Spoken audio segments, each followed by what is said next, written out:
স্বাগতম সপ্তম শ্রেণী, অষ্টম শ্রেণী, নবম শ্রেণী ও দশম শ্রেণীর শিক্ষার্থী। আজ আমি তোমাদের জন্য অ্যাডভার্ব এবং এর ক্লাসিফিকেশন আলোচনা করব। গত ক্লাসে অ্যাডভার্ব এবং এর ক্লাসিফিকেশন 3 নাম্বার পর্যন্ত আলোচনা করেছি সিম্পল অ্যাডভার্বের। আজকে বাকি 5টা আলোচনা করব, তোমরা সবাই একটু খেয়াল করবে। দেখো, অ্যাডভার্ব অফ ডিগ্রি আজকে 4 নাম্বার থেকে শুরু করব। 4 নাম্বার আছে adverb of degree.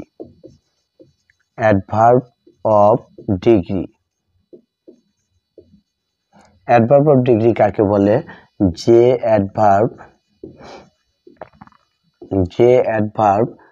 Verb of adjective, verb of adjective এর পরিমাপ বা মাত্রা নির্দেশ করে। পরিমাপ বা মাত্রা নির্দেশ করে তাকে অ্যাডভার্ব অফ ডিগ্রি বলে। অ্যাডভার্ব অফ ডিগ্রি বলে, পরিমাপ বা মাত্রা নির্দেশ করে তাকে অ্যাডভার্ব অফ ডিগ্রি বলে। অ্যাডভার্ব অফ ডিগ্রি নির্দেশক যে শব্দগুলো, সেই শব্দগুলো একটু মনোযোগ সহকারে সবাই শুনবে। অ্যাডভার্ব অফ ডিগ্রি নির্দেশক ভেরি, মাস, হাফ, তারপরে সার্টেনলি, টু, কোয়াইট, বিলো, টুইস, তারপরে ফার্স্ট, ফুললি, হোললি, এরকম। তাহলে আমরা এগুলো লিখলাম না। অ্যাডভার্ব অফ সব নির্দেশক শব্দ শর্ট করার জন্য, ভিডিও শর্ট করার জন্য আমি আসলাম। Number 5, adverb of number. Adverb of number কাকে বলে? আমি সংক্ষেপে শুধু সংজ্ঞাটা লিখি। যে অ্যাডভার্ব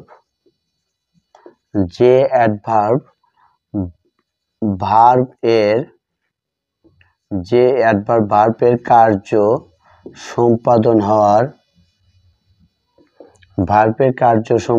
হওয়ার সংখ্যা নির্দেশ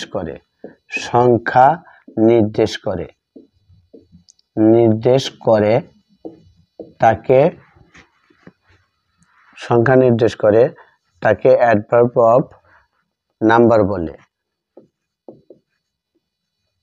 অ্যাডভার্ব অফ নাম্বার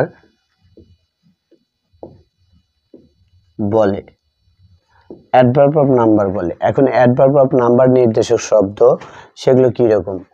নাম্বার নির্দেশক শব্দ, আচ্ছা আমি এইরকম সংক্ষেপে লিখি, ওটা লিখলাম না তাই। নাম্বার, NUMBER,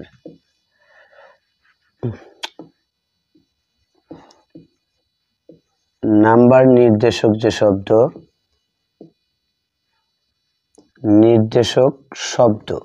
নাম্বার নির্দেশক শব্দগুলো কি কি? ওয়ান্স,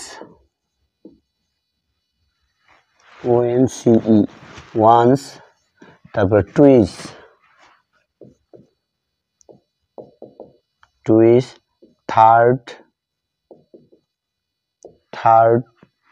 THIRD, ওয়ান্স, টুইস, থার্ড, তারপরে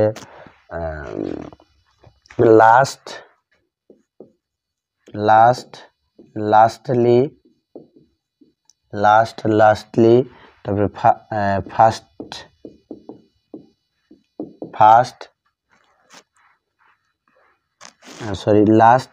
ফার্স্ট হবে হচ্ছে অর্ডারে, লাস্টলি, তারপরে আছে ফুললি, হোললি, এগুলো আছে ETC। এগেইন, সেলডম লেখা যায় আরো। এগেইন,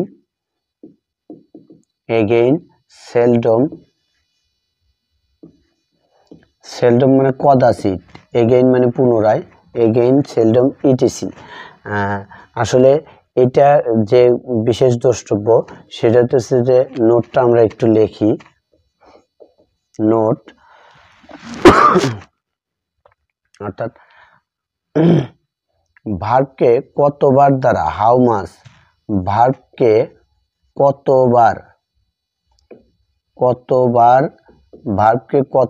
দ্বারা প্রশ্ন করলে যে উত্তর পাওয়া যায়, কতবার দ্বারা প্রশ্ন করলে যে উত্তর পাওয়া যায়।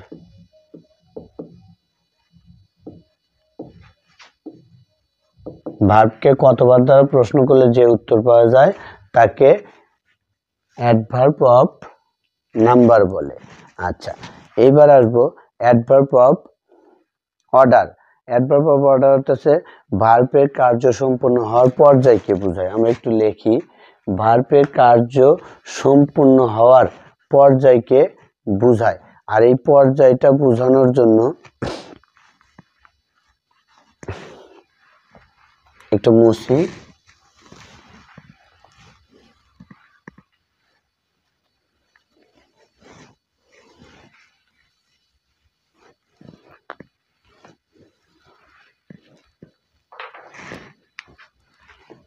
আচ্ছা, এটা আছে অর্ডার, 7 নম্বরে আছে অর্ডার, 6 নম্বরে সরি। ভার্ব এর যে অ্যাডভার্ব, ভার্ব এর কার্য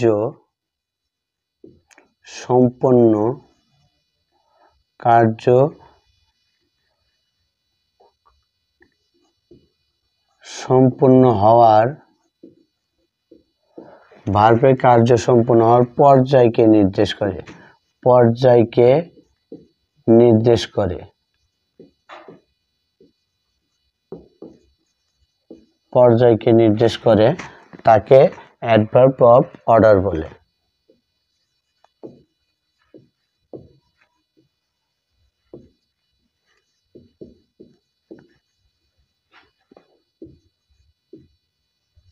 তাকে অ্যাডভার্ব অফ অর্ডার বলে।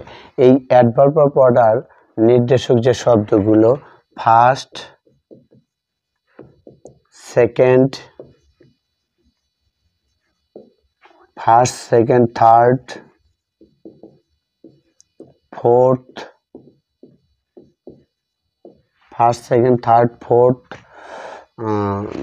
ইটিসি ইত্যাদি, ফার্স্ট, সেকেন্ড, থার্ড, ফোর্থ ইত্যাদি। আমরা এগুলো অ্যাডভার্ব অফ অর্ডার হিসেবে দেখি। আবার এখানে এরকমও লেখা যায় ফার্স্টলি, সেকেন্ডলি, থার্ডলি, এটা এলয় যুক্ত করেও করা যায়। যেমন আবার আরও লেখা যায় ফার্স্টলি, সেকেন্ডলি,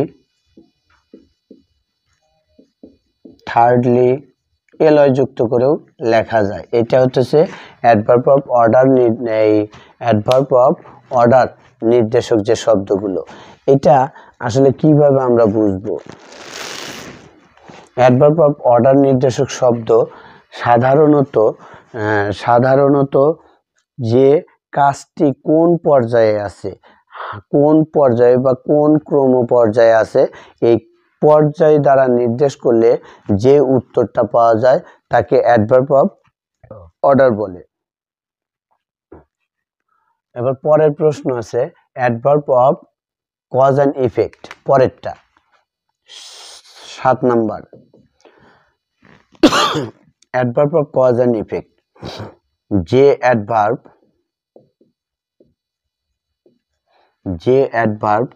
ভার্ব এর কার্য সম্পূর্ণ হওয়ার কারণ এবং ফলাফল প্রকাশ করে।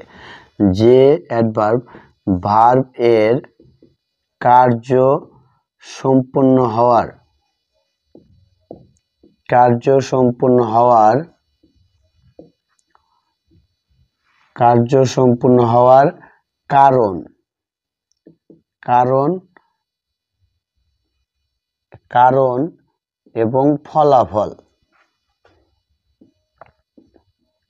কারণ এবং ফলাফল, নির্দেশ করে, কারণ এবং ফলাফল নির্দেশ করে তাকে adverb of cause and effect বলে।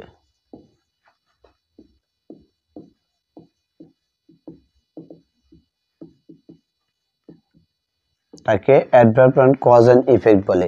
এই অ্যাডভার্বের কজ অ্যান্ড ইফেক্ট নির্দেশক যে শব্দগুলো আছে সেগুলো দেয়ারফর, হোয়াই, আমরা লিখি দুই একটা, নির্দেশক না লিখলেও মুখে বলি, হোয়াই, দেয়ারফর, হেয়ার, তারপরে অ্যাকর্ডিংলি, ইয়েট, বিকাম ইত্যাদি। এটা হচ্ছে অ্যাডভার্ব অফ সময় নির্দেশক শব্দ। আর লাস্ট যেটা আছে, আমি আসলে ভিডিও শর্ট করার জন্য অল্প লিখছি, অ্যাসারশন অ্যাডভার্ব। অ্যাসারশন অ্যাডভার্বটা কীরকম, যে অ্যাডভার্ব ভার্বের কার্য সম্পূর্ণ হওয়ার হ্যাঁ বোধক, না বোধক, হ্যাঁ এবং না উভয়কে নির্দেশ করে। আমি শর্টে শেষ করলাম, হ্যাঁ এবং না উভয়কে নির্দেশ করে, তাকে অ্যাসারশন অ্যাডভার্ব বলে। অ্যাসারশন অ্যাডভার্ব নির্দেশক যে শব্দগুলো আছে, ইয়েস, নো, শিওরলি, তারপরে সার্টেনলি, ট্রুলি, প্রবাবলি, তারপরে আছে নিডেড, রিয়ালি, ইটিসি, আরও অনেকগুলো আছে। আর এই বিশেষ করে এই যে অ্যাডভার্ব, কাইন্ডস অফ অ্যাডভার্ব, এই অ্যাডভার্বের প্রকারভেদগুলো তেমন কঠিন কিছু না। তোমরা যদি আমার এই ক্লাসগুলো একটু দেখো এবং চর্চা করো, তাহলে তোমরা দ্রুতই এই অ্যাডভার্বের প্রকারভেদগুলো বুঝতে পারবে। ধন্যবাদ সকলকে।